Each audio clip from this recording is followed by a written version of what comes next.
Buenos dias, it's Eli again, and I wanted to make a little section about, like, my CV or how full of shit am I, kind of whatever. I'm gonna make like an unabridged CV later. That will be fun because I have worked, oh my god, like every nook and cranny, yeah, of the service industry. Good night. And then no, but I hold my bachelor's in history, where I got a minor in Spanish and in anthropology, and where I was like really big into the Mayans and stuff like that. And Göbekli Tepe, I was like just whatever, stung it on my mind on that. Oh, which, by the way, if you look over there, you can kind of see I'm pointing over at it. There's a little notch there. It looks like teeth. That's supposed to be Neanderthals. Ooh. From 60 fucking thousand years ago. And I look at it every morning. It really is. That's, I don't know, whatever. I can trip on that, right? Anyway, and then, so that was my bachelor's, and it was history. And my thesis was entitled A Case of the Vapors, and it was the formation of community across this LGBT community across this. I'll post it sometime, or if anybody's curious and wants to get a copy, it's easy. I'll be happy to send.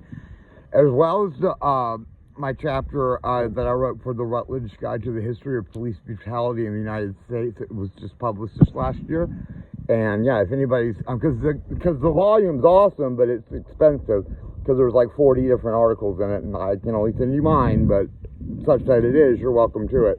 Just drop me a line, and I'll be happy to disseminate information. I'm a socialist on that kind of thing, and I like open information as much as is reasonable.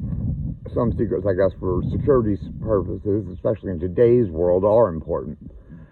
And so then I went on to get my master's in liberal arts. That there is such a thing. So I'm kind of like a walking liberal arts college in a weird way.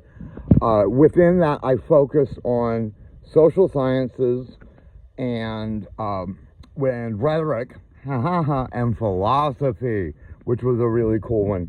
And so as far as a professional career that went on beyond that, in education, it was I taught history, U.S. history, and world civilization, and I had a really wonderful break for me in that I had the opportunity, because they were in the Pennsylvania National Park College at the time, where they pulled me in to teach two separate introductory philosophy classes.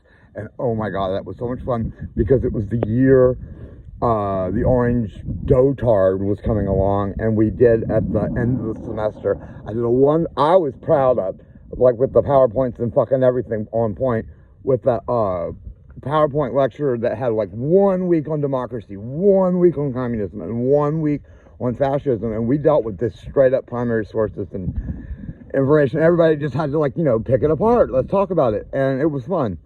So yeah, I'm a pretty hardcore academic, as far as, like, I'm really cool with my students, as far as, like, getting out homemade cookies and shit like that for correct answers. And I'm big into game theory and shit, so I'll incorporate fun stuff to do.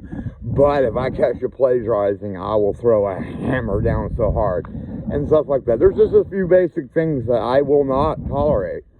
And these days, given the state of the world and general current events, I ain't putting up with no more damn bullshit, frankly, because I think that's what got us here in the first place. That nobody would speak up and say, what the fuck is y'all doing? Who left that shithead in the Oval Office? Good God. I kept thinking that first go around when Hillary, whatever, that somebody'd come to their senses and put a stop to it. But, whatever. But the fact is that after that asshole got elected, 6 days later, I got married with a fiddler on the roof-themed wedding that was actually Jewish, where Rabbi Chapin, a very respected rabbi out of New York, conducted his first gay wedding. That was kind of based, and I'll later show pictures and some shit like that on that, but that was like a badass wedding. It was the happiest day of my life, frankly. And, but no, fiddler on the fucking roof theme, because it was like the opposite. We're fleeing North America to go to Europe. Like, what the hell? For the pogrom that seems to be about to come on. Fuck you guys. What the hell's wrong with you? Y'all come back now, you hear?